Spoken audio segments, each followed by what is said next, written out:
नमस्कार आप सभी का गोल्डन जगह 21 में सबसे पहले तो माफ़ी चाहता हूँ। ठंड बहुत है इसलिए मैं अपना दोनों कान नहीं दिखा सकता। ठीक है, ये मजाक है। ठंड वाकई बहुत यार धीरे धीरे बढ़ ही रहा है, कम होना चाहिए, बढ़ ही रहा है। कोई बात नहीं। ये मौसम का परिवर्तन है और आप अपने अंदर भी परिवर्तन लाइए, लाना पड़ेगा। तो चूंकि आपको यहाँ पे स्टार्टिंग देखने से पता लग गया है कि भाई हम लोग करने क्या वाले हैं आज के क्लास में। चूंकि अगर मैं बात करूं तो स्टार्टिंग में जब आप चीज़ों को शुरू करते हैं तो आपको स्टार्टिंग में पता नहीं होता है कि हमें कहाँ से शुरू करना है। मैं बात कर रहा हूँ बीपीएससी आंसर राइटिंग के लेके, मेंस के लेके कहाँ से शुरू करना है। चूंकि जब मैं भी फर्स्ट टाइम मेंस दिया था तो यार मुझे पता नहीं था कि हमें कहाँ से क्या करना है ना। तब जब शुरू कर देते ना चीज़ें तो आपको ये सब पता हो जाता है। स्टार्टिंग में सबको ये लगता है कि हम कहाँ से क्वेश्चन को शुरू करें, क्वेश्चन का डिमांड क्या है, ये सारी चीज़ें। तो हम आपके साथ हैं, घबराने की जरूरत नहीं है। और मैं आपको मॉडल आंसर के साथ साथ पीवाईक्यू भी करवाऊंगा। मॉडल आंसर में मतलब कि मैं 40 से 50 क्वेश्चन करवाऊंगा, 40 से 50 क्वेश्चन। और ये क्वेश्चन रहेगा करंट अफेयर्स बेस्ड क्वेश्चन रहेगा। ठीक है, अभी तो मैं बेसिक सा क्वेश्चन लिया हूँ। बेसिक सा क्वेश्चन नहीं है, जो लोग बिगिनर होंगे तो ये जो क्वेश्चन है ना अभी जो मैं यहाँ पे मेंशन किया हूँ, हालांकि पहले मैं आपको क्वेश्चन दूंगा, ठीक है, और उसका आंसर आपको लिखना है। उसके बाद मैं जो यहाँ पे जो क्वेश्चन मैं दूंगा तो उसका आंसर मैं आपको आपके ग्रुप में शेयर कर दूंगा और ये सबके लिए होगा। ठीक है, तो ये तो हालांकि अभी पॉलिटिकल साइंस का क्वेश्चन है। मैं क्वेश्चन का नाम ही क्वेश्चन पढ़ के दिखा देता हूँ। क्वेश्चन ये है कि भाई आपातकाल के लोकतांत्रिक होने के बावजूद भी इसे संविधान में शामिल किया गया है, तो भाई आपको परीक्षण करना है। सीधा सा प्रश्न है। और अब यहाँ पे क्वेश्चन पे कैसे सोचना है आपको, और जब आप आंसर लिखते हैं, जब आप मेंस का आंसर लिखते हैं, ठीक है, तो आपकी आंसर की मजबूती कैसे होगा, तो वो आपको जो जो सही ऑथेंटिक सोर्स है, जो क्वेश्चन का डिमांड है, उसी अकॉर्डिंग आपको क्वेश्चन को लिखना है और सही डेटा भी आपको सबूत के साथ पेश करना होता है। आपका आंसर एकदम ठोस मजबूत होता है और एग्जामिनर चाह के भी आपके नंबर नहीं काट सकते। तो ये चीज़ एक दिन में डेवलप नहीं होता है, मैं फिर से कर रहा हूँ। ये आपको मेहनत करना पड़ेगा, बिना मेहनत से कुछ नहीं होता है। हाँ, बात रही गाइडेंस की, मेंटरशिप की, मैं आपके साथ हूँ हमेशा और आगे तक भी रहूंगा। जब तक आपके साथ रहूंगा मैं आपको ये सारी चीजें बताते रहूंगा। ठीक है, क्योंकि यहाँ पे होता क्या है ना, जैसे बीपीएससी की मैं बात करूँ तो पेपर 1 और पेपर 2 है। ठीक है, तो पेपर 1 में सभी लोग ठीक ठाक कर ही लेते हैं। पेपर 2 की बात करूँ तो वहाँ पे आपको पता है कि पोल साइंस है, ज्योग्राफी है, इकोनॉमिक्स है। और वहाँ पे आप भी देखिएगा, जैसे मैं आपको यहाँ पे बताऊँ तो 69 और 68 का क्वेश्चन पेपर उठा के जाके देखिएगा तो भाई करंट अफेयर्स से जोड़ के प्रश्न पूछे जाते हैं। और आपने टॉपर्स का कॉपी देखे होंगे, तो जाहिर सी बात है जो लोग चीजों को करंट अफेयर्स से लिंक करके किए हैं, मतलब कि आंसर को लिखे हैं, तो जाहिर सी बात है उसके अच्छे मार्क्स मिले हैं और रैंक भी अच्छे मिले हैं। ठीक है, तो ये सारे तरीके और अप्रोच में बताऊंगा। मैं फिर से कह रहा हूं, मैं आपको 40 से 50 मॉडल आंसर के रूप में दूंगा। ये करंट अफेयर्स का बीपीएससी के लिए है ना। पेपर 1 और पेपर 2 की बात करें तो मैक्सिमम एरिया आप लोगों का कंप्लीट हो जाएगा। और मैं आपको अगर बात करूं तो लगभग 40%, चाहे पेपर 1 की मैं बात करूं, चाहे पेपर 2 की बात करूं, मेंस की मैं बात कर रहा हूं, तो लगभग 40%, मतलब कि 35 से 40% क्वेश्चन जाके देखिएगा पेपर उठा के, तो करंट अफेयर से जोड़ के प्रश्न पूछा जाता है। ठीक है, तो आपकी क्या रणनीति होना चाहिए इसके बारे में तो मैं बताऊंगा ही। आपके सोर्स क्या होना चाहिए इसके बारे में भी हम लोग इस वीडियो में चर्चा करेंगे। क्योंकि आप लोग क्या करते हैं ना कि अलग अलग बुक को इकट्ठा कर लेते हैं और एक ही चीज के लिए आप कई सारे सोर्स को फॉलो करते हैं, बिल्कुल जरूरत नहीं है। जैसे मैं यहाँ पे अगर मैं बताऊं, करंट अफेयर्स का क्वेश्चन मैं दिखाता हूँ आप लोगों के लिए, लेके आया हूँ। यहाँ पे देख सकते हैं ये साइबर सिक्योरिटी का क्वेश्चन है। ये प्रश्न आपको यहाँ पे दिख रहा होगा। आप देख सकते हैं साफ साफ कह रहा है कि भारत के साथ साथ, देखिए ये प्रश्न आपको पेपर 1 और पेपर 2 के लिए भी महत्वपूर्ण है। ठीक है, मैं क्यों बता रहा हूँ, पहले क्वेश्चन का डिमांड को देखिए। और ये इसी तरह का क्वेश्चन आप 68 बीपीएससी का पेपर उठा के जाके देखिएगा तो आपको ये पता लग जाएगा। इसलिए मैं कह रहा हूँ कि ये सब महत्वपूर्ण होता है और मॉडल आंसर में करवा दूंगा ना क्वेश्चन, उसके बाहर नहीं जाना चाहिए। ठीक है, और आप इसका प्रैक्टिस एटलीस्ट कर लीजिएगा ना, तो भाई क्वेश्चन आराम से डल कर सकते हैं। तो कह रहे हैं कि भारत के साथ साथ संपूर्ण विश्व के समक्ष जो है साइबर सुरक्षा एक बड़ी चुनौती बनकर आई है। साइबर हमले की समस्या से निपटने के लिए राष्ट्रीय स्तर पर किए जा रहे प्रयासों के साथ जो है अन उठाए जा सकने वाले प्रभावी उपयोग की जो है यहाँ पे चर्चा करिए। तो क्वेश्चन तो आपने पढ़ लिया, और जाहिर सी बात है जो लोग फर्स्ट टाइम इस क्वेश्चन को लिखेंगे या फिर आप पढ़ेंगे तो आपको लगेगा कि पता नहीं ये क्या पूछ दिए हैं। और आप जब करंट अफेयर से रूबरू होंगे ना, देखिए ये जो डेटा मैं कलेक्ट करके दिया हूँ आप लोगों के बीच में, ये क्वेश्चन आंसर का जो मॉडल तैयार करके मैं दिया हूँ, ये एक दिन का मेहनत नहीं है भैया। इसमें अलग अलग सोर्स से मैं जो डेटा है कलेक्ट करके देता हूँ और ये सारी चीजें आप लोगों के बीच में प्रस्तुत करता हूँ। तो ये बहुत मेहनत लगता है इसमें, और इसके लिए ये इस तरह का जो क्वेश्चन है ना, और अगर दूसरे से बेहतर करना है, आप अच्छे मार्क्स लाना चाहते हैं, तो जाहिर सी बात है आपके आंसर में ये सारी चीजें दिखना चाहिए, और सही कंटेंट, मैं फिर से कराऊँ, सही कंटेंट और डेटा दिखना चाहिए। ठीक है, एक बार क्वेश्चन को फिर से पढ़िए। मुझे पता है जब आप बिगनर होंगे, स्टार्टिंग में आपको सारी चीजें समझ में नहीं आएगा, तो मैं स्टार्टिंग में ही बोल दिया हूँ कि भाई आप जब शुरू करते हैं, आंसर राइटिंग शुरू करते हैं, तो PYQ से शुरू करिए और छोटे छोटे आंसर को पहले करना शुरू करिए, उसके बाद बड़े क्वेश्चन पे जाइए। और उससे पहले मान लीजिए पॉलिटिकल साइंस का कोई भी सेक्शन आप मान लीजिए, स्टार्टिंग में मैंने बताया था, अभी मैं बता दूंगा उसके बारे में, थोड़ा सा वेट करिए, पहले इस क्वेश्चन में पढ़ के बता देता हूँ, उसके बाद मैं उस टॉपिक पे जाऊंगा, नहीं तो आपको हौच पौच ये हो जाएगा। मैं फिर से कर रहा हूँ, ये करंट अफेयर्स का क्वेश्चन है, आप देख सकते हैं। कह रहा है कि भारत के साथ साथ संपूर्ण विश्व के समक्ष साइबर सुरक्षा एक बड़ी चुनौती है, बल्कि बड़ी चुनौती बनकर आई है। तो साइबर हमले की समस्या से निपटने के लिए राष्ट्रीय स्तर पर किए जा रहे प्रयासों के साथ अन उठाए जा सकने वाली प्रभावी उपयोग की चर्चा करें। यहाँ पे आपने देखे है कि यहाँ पे साफ साफ इन्होंने क्वेश्चन में कह रहा है कि भारत के साथ साथ ये जो समस्या है ना पूरे विश्व का भी है, तो विश्व के संदर्भ में दोनों पक्ष को लेके चल रहा है ना, और उसी को ध्यान में रख के इस क्वेश्चन की जो डिमांड है को पूरा करना है। हालांकि मैं मेंशन कर दिया हूँ मॉडल आंसर के तौर पे, आप देख सकते हैं, और इसमें जो डेटा लिया गया है, यहाँ पे जो भी डेटा मैं मेंशन किया हूँ एक सोर्स से नहीं है ना। इसमें मान लीजिए आप द हिंदू न्यूज पेपर पढ़ रहे हैं या फिर दैनिक जागरण पढ़ रहे हैं या पर जनसत्ता पढ़ रहे हैं, तो भाई एक न्यूज पेपर में आपको ये सारे कंटेंट नहीं मिलता है। ठीक है, जाहिर सी बात है न्यूज तो चर्चा में रहता है, लेकिन एक न्यूज पेपर से आपका पूरा आंसर तैयार नहीं होता है, इसके लिए कई सारे सोर्स होना चाहिए। तो ये कैसे पता चलेगा, तो स्टार्टिंग में आपको नहीं पता लगेगा, उसके लिए आपको कड़ी मेहनत करना पड़ेगा और साथ में अलग अलग सोर्स का फॉलो करना पड़ेगा। ठीक है, तो आपको घबराना बिल्कुल नहीं है। आप क्या करिएगा, एक कॉपी बनाइएगा और जितना मैं करंट अफेयर्स का क्वेश्चन करवाऊंगा उससे उस क्वेश्चन को लिखते जाइएगा। मुझे लगता है कि लगभग 150 पेज में लिख लीजिएगा ना, और 150 पेज में मतलब कि 50 से 60 क्वेश्चन मैं करवा दूंगा करंट अफेयर्स का, जिसमें आपका पेपर 1 और पेपर 2 का पूरा करंट अफेयर्स का कवर सेक्शन कंप्लीट हो जाएगा। ठीक है, पेपर 1 पेपर 2 करने का मतलब इसमें जो करंट अफेयर्स है, चाहे पॉलिटिकल साइंस से जोड़ के पूछे, चाहे इकोनॉमिक्स से जोड़ के पूछे, चाहे आपको पता है कि पेपर 1 में राष्ट्रीय अंतर्राष्ट्रीय करंट अफेयर्स तो है ही, मतलब कि नेशनल और इंटरनेशनल जो करंट अफेयर्स का सेक्शन है वो तो है ही, तो वो सारे, चाहे स्पेशल बिहार की बात करें तो वो कवर हो जाए। और धीरे धीरे आप करना शुरू कर देंगे तो भाई आपके अंदर ये चीजें डेवलप भी हो जाएगा, तो आप जो है करना खुद से करना शुरू कर दीजिएगा। ठीक है, तो एक क्वेश्चन मैं आपको और दिखाता हूँ, यहाँ पे आप देख सकते हैं, ये भी पोल साइंस का क्वेश्चन है पेपर 2 का, आप देख सकते हैं, मेंशन भी कर दिया हूँ। मैं दिखा रहा हूँ क्वेश्चन, सबका डिस्कशन मैं अभी नहीं कर पाऊंगा।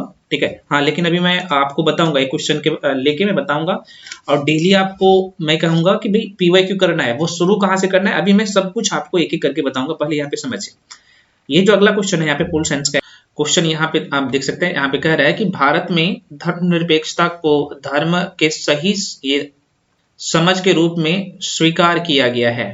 मैं एक बार रिपीट कर दे रहा हूँ, क्वेश्चन को समझिए, और क्वेश्चन का इंट्रो कैसे लिखना है अभी मैं कह रहा हूँ ना, स्टार्टिंग में बता दिया हूँ कि भाई मैं आपको अभी एक क्वेश्चन को बताऊंगा भी। ठीक है, तो इसलिए शुरू करना है, शुरू कर देना है आज से ही आंसर राइटिंग। एक क्वेश्चन को डेली लिखना शुरू करिएगा। अब कौन कौन से सेक्शन होता है मैं आपको ये भी आपको इसी वीडियो में बताऊंगा, आपके सिलेबस में कौन कौन सा सेक्शन है और क्या क्या चैप्टर है ये भी मैं बता दूंगा, कौन कौन से टॉपिक से कवर करना है आपको। तो कह रहा है कि भारत में धर्मनिरपेक्ष को धर्म के सही समझ के रूप में स्वीकार किया गया है। तो कह रहा है कि यहाँ पे देखिएगा, भारतीय संविधान में उल्लेखित मौलिक अधिकारों के संदर्भ में उपरोक्त कथन को सिद्ध करे। अब ये देखिए क्वेश्चन को पढ़ने से आपके दिमाग में क्लिक होना चाहिए कि भाई ये क्वेश्चन का डिमांड क्या है ना। तो पहले तो आप जब क्वेश्चन आप लिखेंगे, ये मैं फिर से कह रहा हूँ, एक दिन में नहीं होगा, जब लिखना शुरू करिएगा ना तो आपको आपके माइंड में ये सब चीज आना शुरू हो जाएगा। और सबसे बड़ी बात कि आपके अंदर पहले डेटा होना चाहिए कि भाई धर्मनिरपेक्षता है क्या, हमारे संविधान में कब जोड़ा गया। हालांकि मैं जो मॉडल आंसर दूंगा तो यहाँ पे सब कुछ मेंशन कर दूंगा। और मैं कह रहा हूँ ना कि जो लोग प्री और मेंस को साथ में लेके चलते हैं, ठीक है, तो वो चूंकि आपका प्री का भी यहाँ से पॉइंट क्लियर होगा, तो प्री का पॉइंट इतने अच्छे लेवल से तैयार हो जाएगा ना कि भाई कैसे भी करके किसी भी स्टेटमेंट कैसे भी स्टेटमेंट बेस्ड क्वेश्चन आ जाए, आराम से क्वेश्चन को सॉल्व कर लीजिएगा। इसलिए मैं कह रहा हूँ कि प्री और मेंस को साथ में लेके चलिए, लेकिन कंटेंट वही होता है, अलग से नहीं आपको करना पड़ता है, आपको सजाना होता है, ठीक है।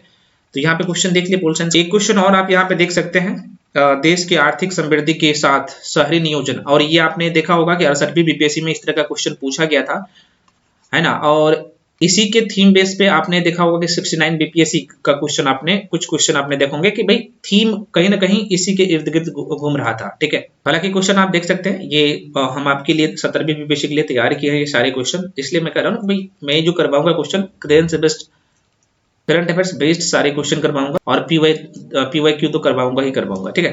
तो क्वेश्चन कर रहा है कि देश की आर्थिक समृद्धि के साथ, अब यहाँ पे कुछ लोगों को यही नहीं पता होता है, मैं सबके बारे में नहीं बात कर रहा हूँ, जो बिगिनर होते हैं खास तौर पे, या फिर आप कभी मेंस का आंसर राइटिंग नहीं लिखे हैं, या फिर ऐसे ऐसे शब्दों को नहीं देखे हैं, है ना, तो आपको पता लगता है कि ये आर्थिक समीक्षा क्या होता है, आर्थिक समृद्धि क्या होता है, आर्थिक विकास क्या होता है। तो ये कुछ टर्म्स है, जब आप इकोनॉमिक्स पढ़ते हैं ना तो ये सारी चीजें समझ में आता है। जब सोसाइटी के बारे में भी पढ़ते तो ये बेसिक बातें आपको पता चलता है। तो ये कैसे होगा, तो हम आपके अंदर डेवलप कर देंगे, घबराने की जरूरत नहीं है, ठीक है।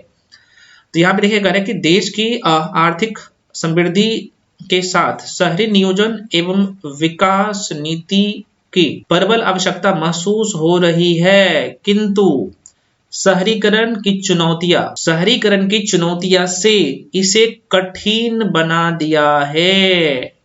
ऐसी स्थिति में उचित समाधान प्रस्तुत करें। ये देखिए क्वेश्चन बहुत अच्छा है यार, बहुत अच्छा है। और आपको पता है कि इस तरह का क्वेश्चन इवन यूपीएससी में आपको देखने को मिलता है ना। और बीपीएससी तो आपको पता है कि यूपीएससी को फॉलो कर रहे हैं, लेकिन एक चीज मैं यहाँ पे बता दूं, बीपीएससी अभी भी यूपीएससी के कंपेयर में कुछ नहीं है, बहुत आसान है बीपीएससी, ठीक है। बहुत कम सेक्शन पढ़ने होते हैं, मेंस में बात कर रहा हूँ, ठीक है। तो यूपीएससी के कंपेयर में बीपीएससी अभी भी कुछ नहीं है। निकाल लीजिए इस बार 17वीं बीपीएससी में कैसे भी करके सिलेक्शन ले लीजिए, नहीं तो धीरे धीरे टफ होते जाएगा। और इसमें आप देखिएगा चीजों को जो है इंक्लूड करते जाएगा आयोग। तो इस क्वेश्चन को कैसे लिखना है, इसका मैं यहाँ पे मॉडल आंसर तैयार कर दिया हूँ। और मैं फिर से कह रहा हूँ, ये जो डेटा मैं मेंशन किया हूँ ना, ये सभी का सभी जो ऑथेंटिक वेबसाइट है, ऑथेंटिक आयोग है, जिनके द्वारा डेटा रिलीज किया जाता है, वो सारे चीज मैं मेंशन किया हूँ, ताकि आपका प्रश्न ओरिजिनल, ऑथेंटिक, और भाई एग्जामिनर, मैं कह रहा हूँ ना कि एग्जामिनर आपके नंबर काट ही नहीं सकते। और आपको पता है कि अब तो बीपीएससी का सारे जितने भी आपका मेंस का पेपर होता है वो पब्लिक होता है ना। तो आपके नंबर कम मिलते हैं तो आप चैलेंज कर सकते हैं। तो ये सारी चीजें हैं, तो आप देख सकते हैं इस तरीके का क्वेश्चन आपको करके जाना पड़ेगा। हाँ, लेकिन घबराने की बिल्कुल जरूरत नहीं है। अभी आपको लग रहा होगा कि सर ये तो बहुत ज्यादा टफ रहा है, हम कैसे करेंगे, तो जब आप शुरू करिएगा ना तो आपको भी आसान लगेगा। एक प्रश्न और आपके सामने मैं दिखाने का कोशिश किया हूँ कि भाई आपके लिए मॉडल आंसर, मैं फिर से कह रहा हूँ, जो मॉडल आंसर मैं करवाऊंगा आप जो करंट अफेयर्स से जोड़ के मैं जो करवाता हूँ, ये करंट अफेयर्स का ही क्वेश्चन है, ये सारे आप देख सकते हैं। तो आप उसका कॉपी बना लीजिएगा, ठीक है ना। और अभी से एग्जाम तक क्वेश्चन करवा दूंगा ना भाई, उससे नोट्स बना लीजिएगा, क्वेश्चन वहीं से घुमा फिरा के पूछा जाएगा, यही सारे डेटा आप आराम से फिल कर सकते हैं, ठीक है। लेकिन आपको मेहनत करना पड़ेगा। यहाँ पे आपको पता है कि बिल्किस बानो वाला जो केस है अभी चर्चा में रहा था, तो यहाँ पे देख सकते हैं, मेंशन भी कर दिया हूँ, करे कि भारत में सजा को नियंत्रित करने वाले संवैधानिक प्रावधान एवं कानून का संक्षिप्त वर्णन करते हुए भारत में सजा माफी के संबंध में निर्णय की निष्पक्षता पर प्रश्न चिन्ह लगने के कारण सजा माफी का जो है क्या करना भैया, आलोचनात्मक परीक्षण करना है। अब यहाँ पे तो जाहिर सी बात है, आपने तो पढ़ लिया होगा क्वेश्चन, और मैं अभी आपको पढ़ के बता रहा हूँ, तो आपको लग रहा होगा कि सर ये तो मतलब कि थोड़ा बहुत इस केस के मैटर में बेसिक बातें अगर पता होगा तो आपको लगेगा कि नहीं हम इस क्वेश्चन को कर लेंगे। लेकिन इस क्वेश्चन का जो सही डिमांड है, इसमें कौन कौन से बाद इसमें इन्वॉल्व थे, कौन से वाद के थ्रू, वाद के करने का मतलब, इसका मतलब होता है भाई केस, है ना, अलग अलग यहाँ पे वाद का अलग अलग इसमें राय है, तो वो अगर डेटा मेंशन करते हैं ना तो भाई आपका आंसर एकदम स्ट्रांग हो जाता है। और मैं जब मॉडल आंसर यहाँ पे तैयार किया हूँ तो वो सारी चीजें मेंशन किया हूँ। अब आपके मन में भी प्रश्न आ रहा होगा कि सर हम क्वेश्चन का जो डायमेंशन है, स्टार्टिंग में जो उसका जो इंट्रो वाला पार्ट होता है, बॉडी वाला पार्ट है, ये कैसे करना है, वो सब मेंशन कर दिया हो भैया। मैं इसलिए कह रहा हूँ कि भाई पहले आपको बड़े क्वेश्चन पर नहीं आना, जब आप शुरू करते हैं तो छोटे क्वेश्चन से शुरू करिए, ठीक है। तो वो छोटे क्वेश्चन कहाँ से, तो मैं आपको स्टार्टिंग में ही बताया ना कि भाई छोटे छोटे क्वेश्चन से आपको शुरू करना है। धीरे धीरे आपको जो है जैसे नॉलेज बढ़ते जाएगा आप बड़े बड़े क्वेश्चन को आराम से कर लीजिएगा और आपके अंदर ये सारी चीजें डेवलप हो जाएगा। लेकिन मैं एक बात और कह रहा हूँ, आप जो है ना करंट अफेयर्स से जोड़ के हमेशा चीजों को करिएगा, खासतौर पे करंट अफेयर्स का जो क्वेश्चन है, क्योंकि इस क्वेश्चन को लिखने का कई सारे डायमेंशन हो सकते हैं। मैं नहीं कह रहा हूँ कि भाई मैं यहाँ पे जो मेंशन किया हूँ सिर्फ इसी तरीका से लिख सकते हैं, हाँ, लेकिन मैं ये कहूंगा ये करंट अफेयर्स का क्वेश्चन है तो जाहिर सी बात है चीजों को जो वर्तमान में घटना चल रहा है उसके साथ जोड़ के अगर करते हैं तो सबसे ज्यादा ओरिजिनल आपका क्वेश्चन लगेगा। और आपने सही डेटा अगर यहाँ पे मेंशन करते हैं, जैसे कि मैं यहाँ पे मेंशन किया हूँ सारी चीजें, जो भी संवैधानिक प्रावधान है, जो चीज मैं मेंशन किया हूँ यहाँ पे देख सकते हैं जो लीगली है, तो वो सारी चीज अगर मेंशन करते हैं तो जाहिर सी बात है आपका आंसर एकदम सही लगता है और ठोस भी लगता है, ठीक है।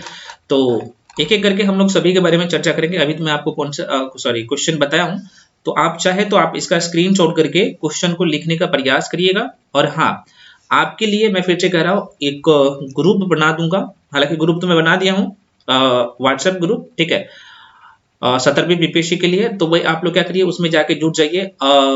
उस ग्रुप का लिंक इस वीडियो के डिस्क्रिप्शन बॉक्स में दे चुका हूँ, व्हाट्सएप ग्रुप का लिंक, ठीक है। तो वहां पे आप जाके जुड़ जाइए। ध्यान दे जो लोग सीरियस कैंडिडेट है वही लोग इस ग्रुप में आए, ठीक है। तो जो भी अपडेट होगा और क्वेश्चन आंसर भी मैं करवाऊंगा यहाँ पे, आपका चाहे पेपर 1 का हो चाहे पेपर 2 का हो, ठीक है। बीच में मैं ऐसे का क्वेश्चन भी लेके आऊंगा।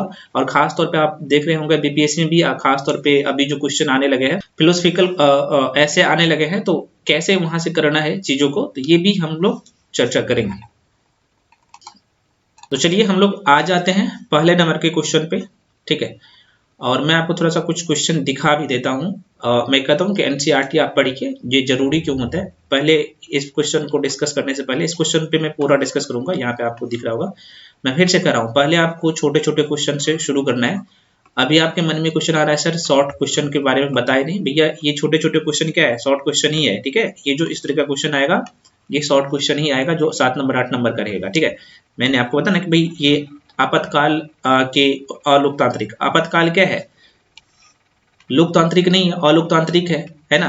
क्यों नहीं है, जब जिस क्षेत्र में आपको पता है कि आपातकाल घोषित होता है तो आपको पता होगा कि उस क्षेत्र में जनता के लगभग सारे अधिकार भी खत्म हो जाते हैं, ठीक है।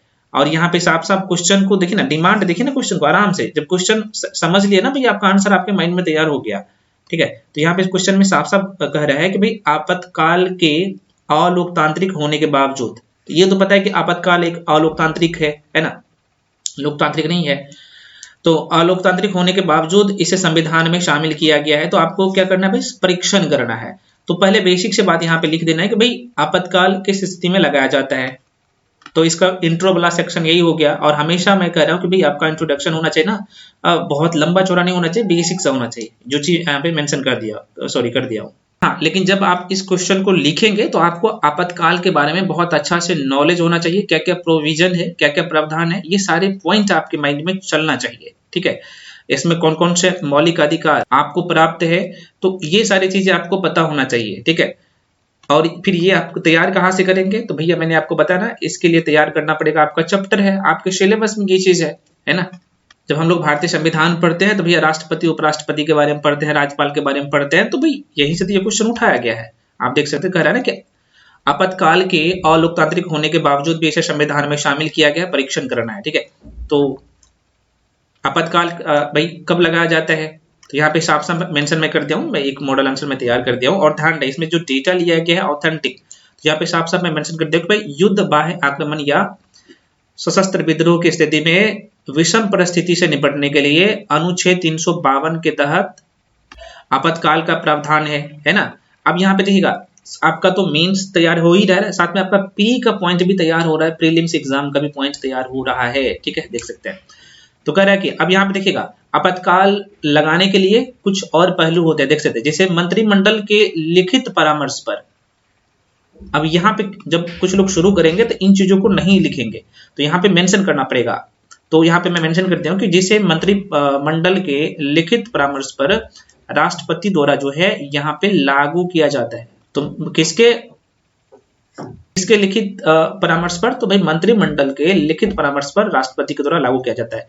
तो ये आपका एक इंट्रो वाला सेक्शन हो गया और मजबूत और ठोस हो गया, ठीक है। उसके बाद आप यहाँ पे चीजों को मेंशन कर सकते हैं, यहाँ पे मैं मेंशन कर दिया हूँ। ये जो आपका ये जो मैं बॉडी जो तैयार किया हूँ आप देख सकते हैं। तो आप देख सकते हैं आपातकाल के बारे में बेसिक बातें हम लोग समझ लिए, ठीक है।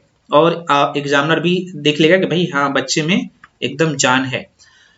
अगला पॉइंट यहाँ पे देख सकते हैं, किंतु अनुच्छेद 352 के पर संविधान सभा में यहाँ पे देख सकते हैं विवाद तो है, लेकिन इसका जो है यहाँ पे मैं लिख दिया क्योंकि इसका स्वरूप अलोकतांत्रिक है। जैसे आपको पता होगा यहाँ पे पॉइंट देके मैं मेंशन कर दिया हूँ चीजों को, ये स्पीड में लिखा गया है जो कि मैं तैयार करता हूँ, तो ऐसा नहीं कि एक एक करके, और आपको भी अपना स्पीड बनाना है।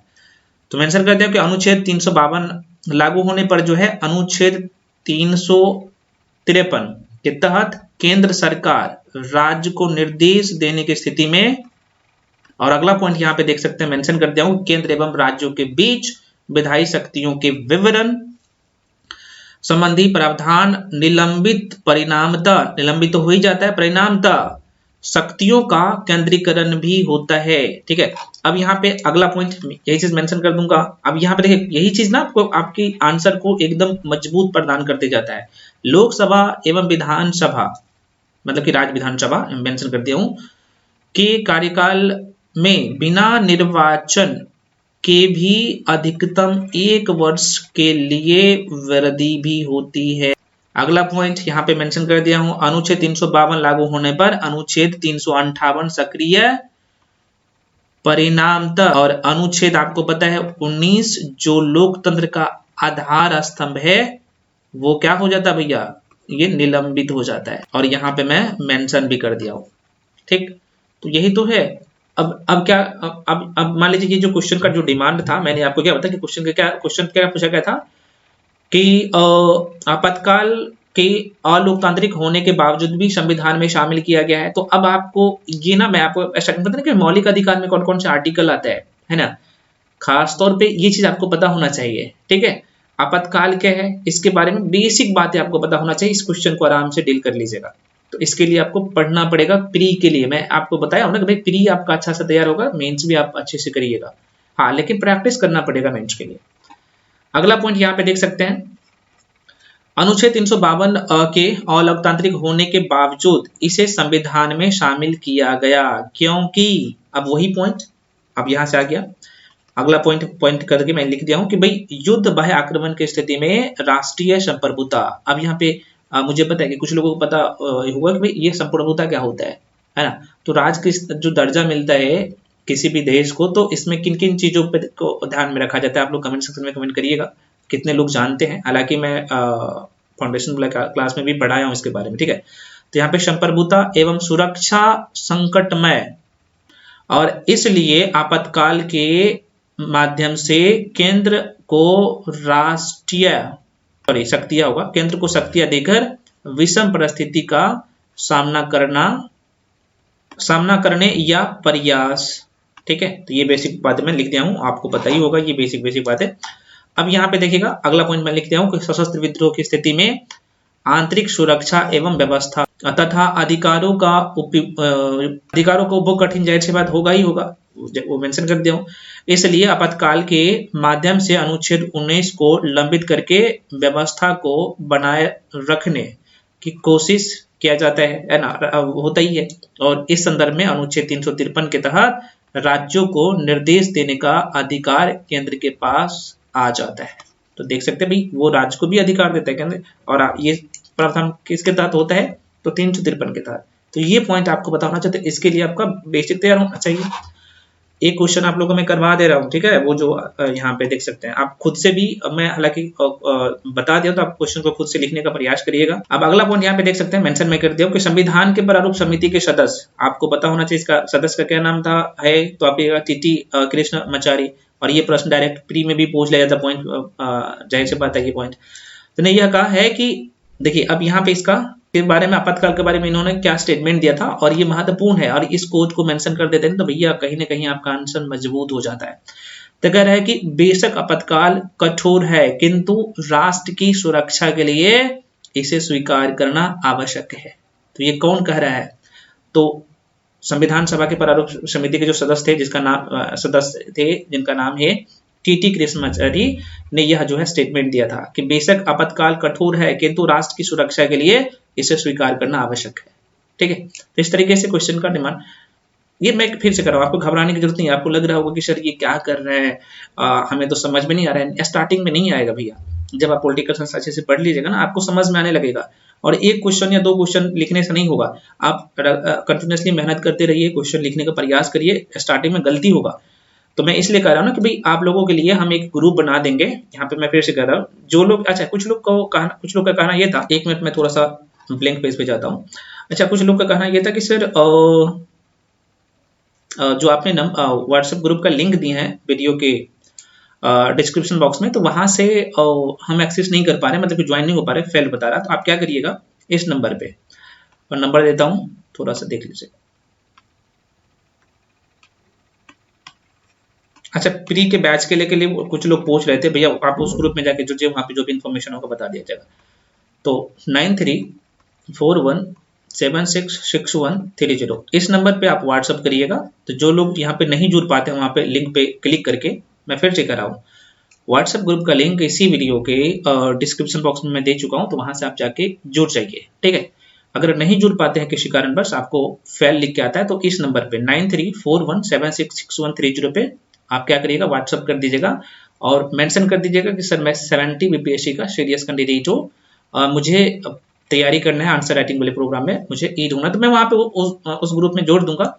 और जो लोग यहाँ पे प्री का और मेंस का भी बैच चल रहा है, बहुत कम फी मैं रखा हूँ, आपको पता होना चाहिए। और आपका जो कॉपी चेक होगा, जब आंसर राइटिंग के लिए मैं क्वेश्चन दूंगा, आप आंसर लिख के भेजिएगा, तो आपका जो कॉपी चेक होगा, तो ऑलरेडी जो लोग 2 बार 3 बार मेंस दे चुके हैं, बहुत अच्छे मार्क्स ला चुके हैं, इंटरव्यू तक पहुंच चुके हैं, तो वो लोग आपकी कॉपी को चेक करेंगे। ठीक है, सिर्फ देखिए मैं अकेला सारे काम नहीं कर सकता हूँ, ठीक है, क्योंकि मुझे प्री का कंटेंट बनाना होता है, मेंस का कंटेंट बनाना होता है, सबको देना होता है, तो मैं कॉपी भी मैं सारे चेक नहीं करता हूँ। हाँ, लेकिन कुछ सेक्शन का कॉपी मैं खुद से भी चेक करता हूँ। ठीक है, तो मैं भी करूंगा, और जो कुछ मेंबर्स है जो मेरे साथ है, तो जाहिर सी बात है वो लोग भी से भी चेक करवाता हूँ। तो ये आपका सब प्रक्रिया होगा। ठीक है, और साथ में जाहिर सी बात है उस ग्रुप में मैं आपको ऐड कर दूंगा, तो आपको ये भी फायदा मिलेगा, क्योंकि सभी लोग, आप ध्यान दें, क्वेश्चन लिखने का प्रयास सभी लोग जरूर करिएगा, क्योंकि सभी लोग का थॉट अलग अलग जरूर होगा, कहीं ना कहीं क्वेश्चन का डायमेंशन अलग होगा। जाहिर सी बात है जो ऑथेंटिक डेटा होगा सभी लोग मेंशन करेंगे, लेकिन सोचने का नजरिया है ना, सभी का एक जैसे नहीं होगा,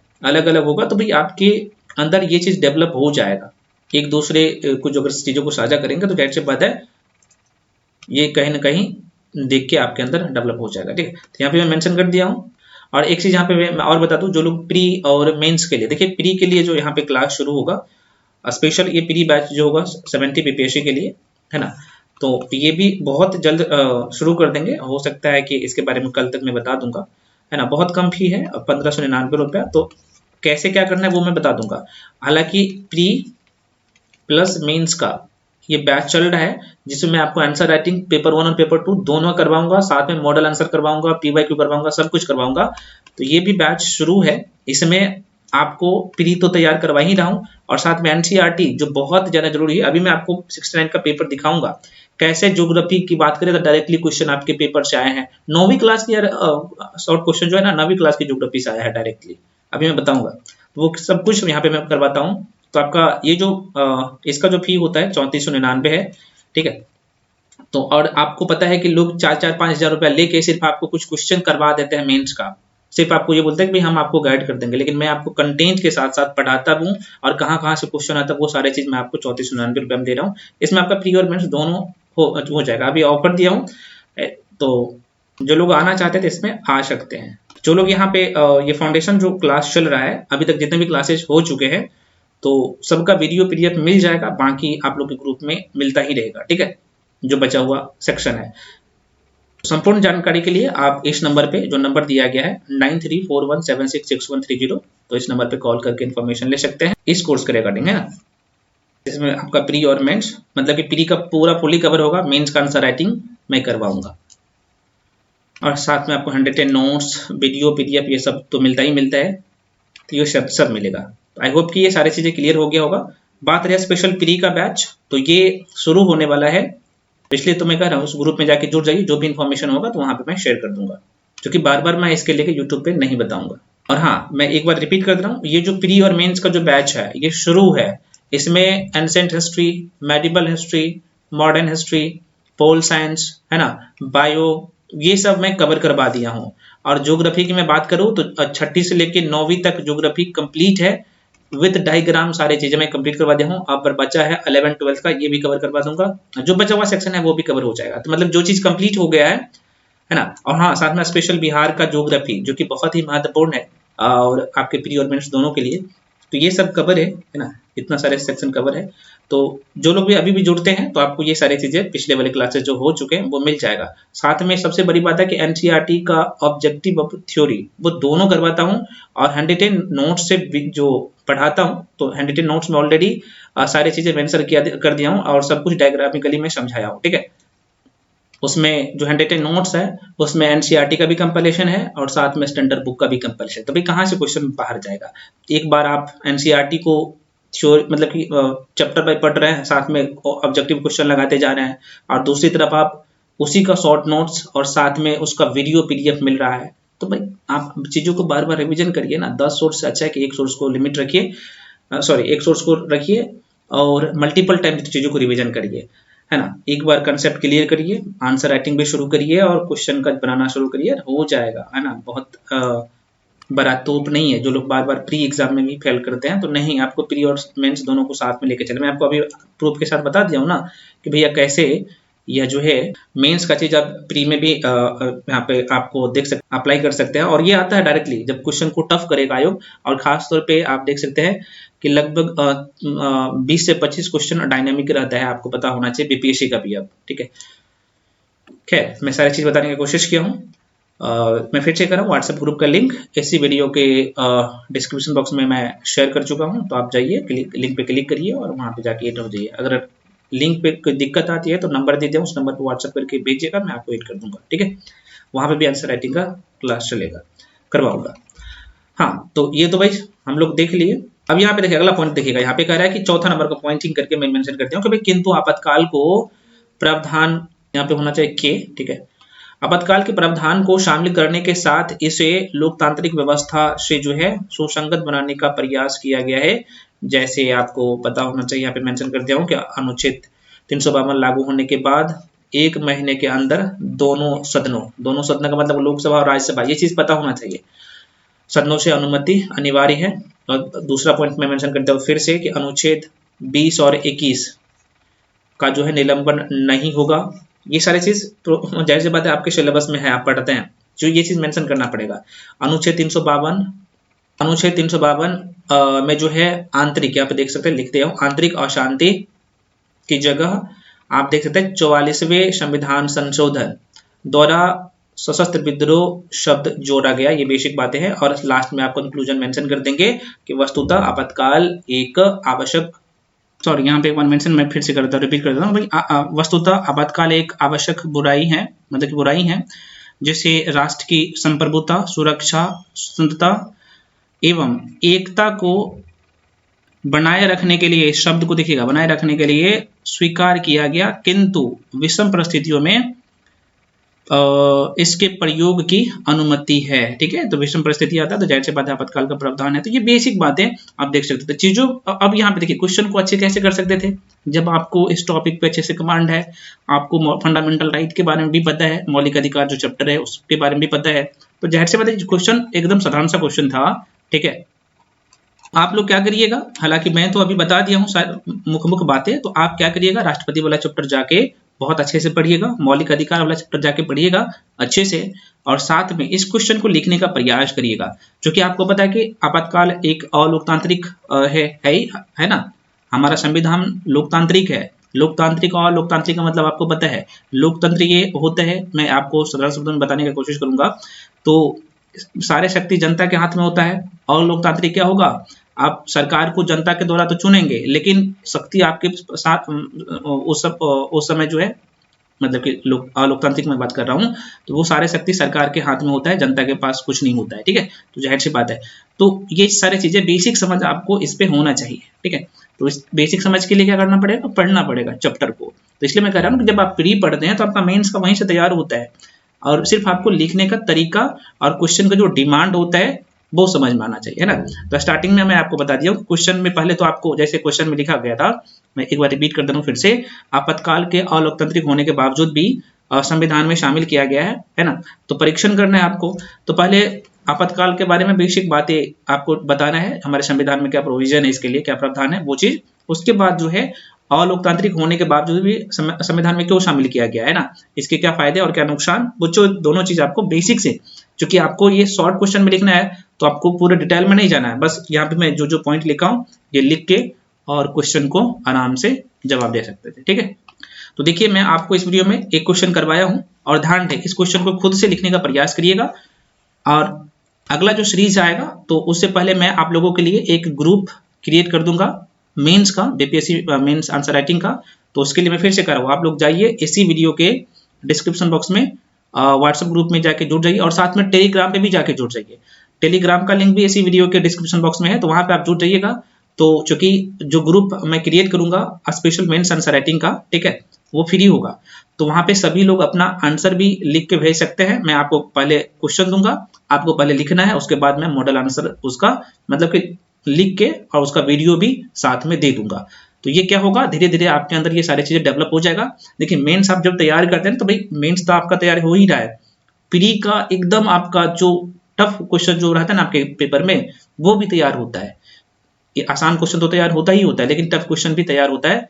तो इसलिए कह रहा हूँ कि मेंस को साथ में लेके चलिए। जो लोग सिर्फ प्री में लसक के रह जाते हैं ना कि हम प्री करेंगे अभी मेंस बाद में करेंगे, क्योंकि ये सब क्वेश्चन तो वो करेंगे नहीं, क्वेश्चन का रिवीजन तो होगा नहीं, ठीक है, तो इसलिए उनका प्री तक भी नहीं हो पाता है। तो ये गलती आपको नहीं करना है, बहुत सारे लोग करते हैं ये गलती। अभी सोए हैं, जब नोटिफिकेशन आएगा तो ये सब काम करेगा। अभी अब बिहार एसआई का रिजल्ट आ गया, ठीक है ना।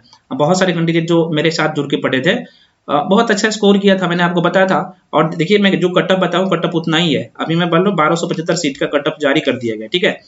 और मैं बता था कि लगभग 62-63 क्वेश्चन के आसपास में जो जनरल कैंडिडेट करेंगे तो उसका रिजल्ट हो जाएगा, और हो गया है उसका भी, है ना। लगभग 65 के आसपास में कटअप गया है।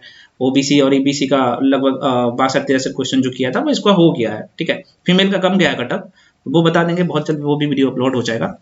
तो फ्रेंड्स मिलते हैं अगले वीडियो में। मैं थोड़ा सा जल्दी से बताने का कोशिश करता हूँ, अगले जो मैं आंसर राइटिंग करवाऊंगा तो मैं धीरे धीरे सारी चीजें मैं बताते जाऊंगा, और एक एक पॉइंट, क्योंकि मैं बता रहा था हाँ कि यहाँ पे मेंस का जो आंसर राइटिंग, सॉरी, जैसे यहाँ पे देख सकते हैं ये पेपर 2 का है, आपको दिख रहा होगा, एक मिनट रुक जाइए।